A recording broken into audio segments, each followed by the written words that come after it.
Hello, welcome to Just Talking Sports. I'm your host JD, and today we're going to talk about last night's game and some other storylines. Last night, the Los Angeles Rams beat the San Francisco 49ers 12-6. Matthew Stafford led the Rams. He threw 27 times, 16 completions, 160 yards, no touchdowns, no interceptions. Kyron Williams carried the ball 29 times, had 108 yards, averaged almost above 3.5 per carry.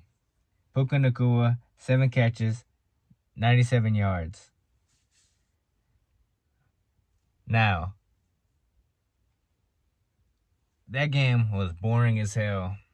Ain't really too much I have to say about that game. Also, I fell asleep during it. I did see Debo drop that pass, though.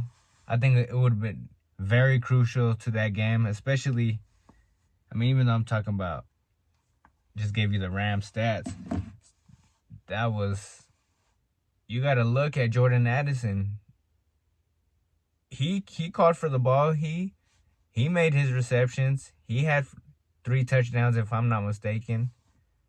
You got to look at him as the example because he cried for the ball and he caught it. So now it's crazy what's going on in Philadelphia a little bit. I don't see why A.J. Brown is complaining right now. I don't see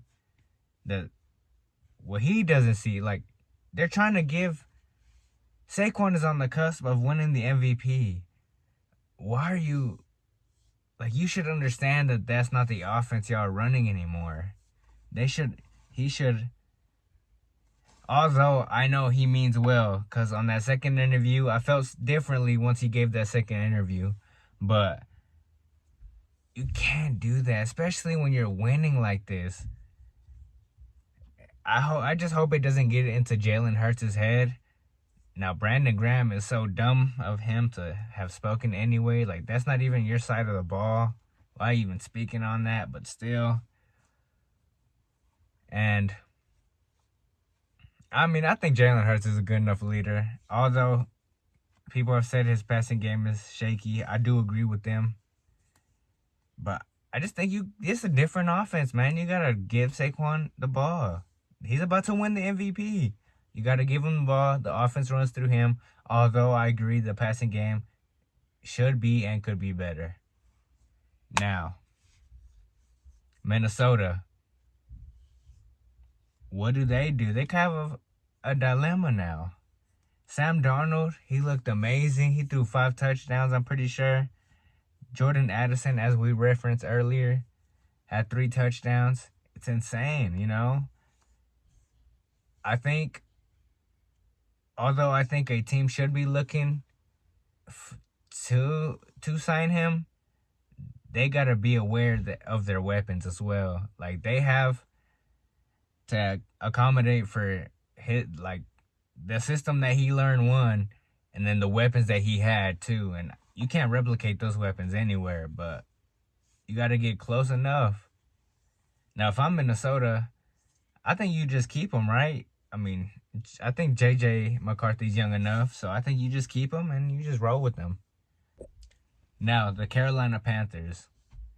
Everybody thought, including myself, that Bryce Young potentially could have been a bust.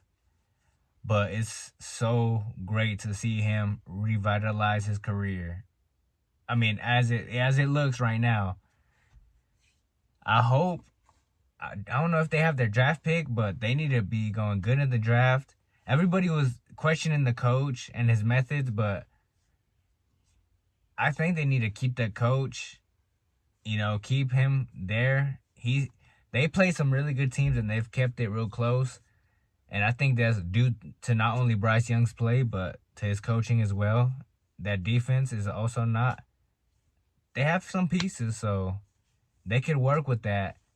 So Carolina fans, they should be very optimistic during this rebuild phase, because now we weren't seeing the rebuild yet, but now we're seeing the bricks starting to build up. We're starting to see the foundation.